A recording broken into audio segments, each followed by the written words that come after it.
অভিমান এক অদ্ভুত জিনিস। কেউ কেউ বোঝে, আবার কেউ বুঝেও এড়িয়ে যায়, কিংবা কেউ বোঝেই না।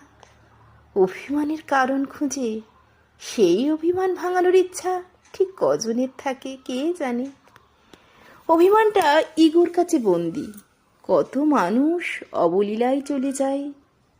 অভিমান ভাঙানোর ক্ষমতা ও ইচ্ছে দুটোই সম্পর্কের খুব প্রয়োজন।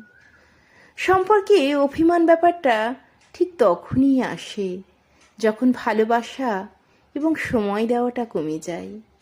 অভিমান জমতে জমতে একটা সময় পর অভিযোগের রূপ নেয়। অভিমানের মায়া বাড়ে, ভালোবাসা বাড়ে, টানও বাড়ে। তবে অভিমান না ভাঙলে কেবল দূরত্বই বাড়ে।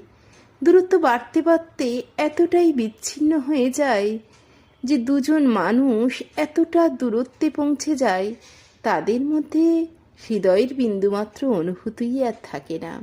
সময় বদলায়, সেই সাথে অভিমানের রূপও বদলায়। যে মানুষ হৃদয়ে অভিমান পুষে রাখে সে তো নীরবেই যন্ত্রণা সয়ে যায়।